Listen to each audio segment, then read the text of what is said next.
There was a time when saving your games wasn't just a convenience. It wasn't something you did out of habit or because a blinking icon told you the game was autosaving. It was an action, a moment, something you really had to think about. And when you finally found a save point or popped in your memory card, it didn't just mean progress, it meant safety. Let's dive into why saving your game used to feel so good and why it doesn't feel that way anymore. Let's talk about saving in video games.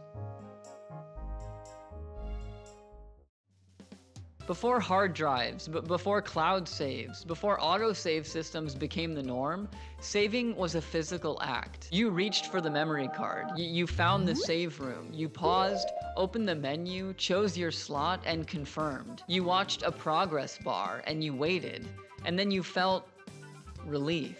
In some games, it was about reaching the next typewriter. In others, it was about finding glowing crystals, a bed, or a logbook. Saving was part of the world. It had location, context, it was designed. In Resident Evil, saving meant ink ribbons. You couldn't do it infinitely, you had to be smart. Or in The Legend of Zelda Majora's Mask, the owl statues and the Song of Time made saving feel like a commitment. In Metroid, save stations felt like a safe checkpoint in a lonely alien world. Saving wasn't just function, it was form. It mattered where and when you saved. It was a moment of reflection. You remembered what you just survived and prepared for what came next. Now, of course, saving is often invisible. Autosaves, cloud backups, multiple profiles. It's convenient, but it's also kind of forgettable. But back then, you felt it. You found a typewriter in Resident Evil or a bed in Final Fantasy. Saving wasn't just about progress, it was part of the experience.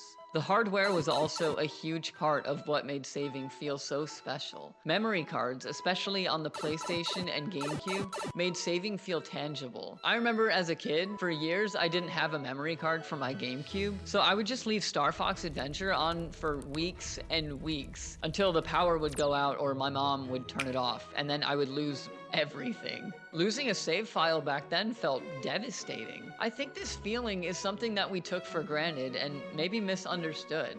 That risk made saving feel precious. Even the save icons were part of the experience. Little spinning discs, custom animations, the pixelated PlayStation 2 browser that showed each file as like a miniature artifact. You weren't just managing data, you were curating a history. I would spend so much time going into these memory areas and just look at all the pictures. Like some of these aren't even seen anywhere else. They were just made specially for this. These things gave weight to the idea of progress. You didn't just complete a level, you saved the proof that you were there. In horror games, save rooms are among some of the best examples. Like I said before, Resident Evil, the moment you walk through the door and you hear that music, you know you're safe.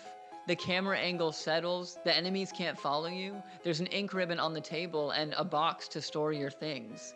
You can just breathe again. And in Silent Hill, saving often meant interacting with a notepad, something grounding and familiar in a world that felt anything but safe. These moments were designed to slow you down, to reassure you. And even in non-horror games, this design shows up. In Metroid Prime, save stations feel futuristic and medical, like you're stepping into a scanner that repairs and logs your existence. Dark Souls is a wonderful example of these save states modernized. Bonfires act as save points, checkpoints, and spiritual resting places. You sit, you rest, the world resets, but you carry your progress forward. The most important thing is that these save states are fragile, just like the memory cards.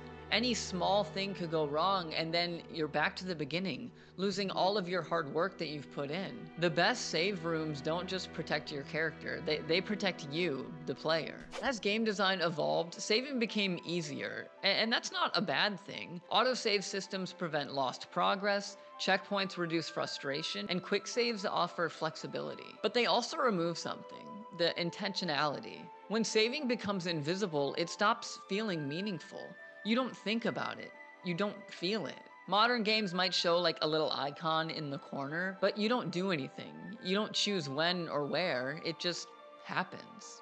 There's kind of a psychological safety that gets lost when saving becomes a background process. You're no longer pausing to reflect. You're not marking the moment, you're just moving forward. But not all modern games have lost this. Some still design saving with emotion and experience in mind. Like I said before, there's Dark Souls, and then games like Undertale. The save states are literal beacons of light. In Animal Crossing, saving is part of daily life. You tell the game you're done for now, and the world sleeps until you return. And in Outer Wilds, the only way to save is to die or to learn.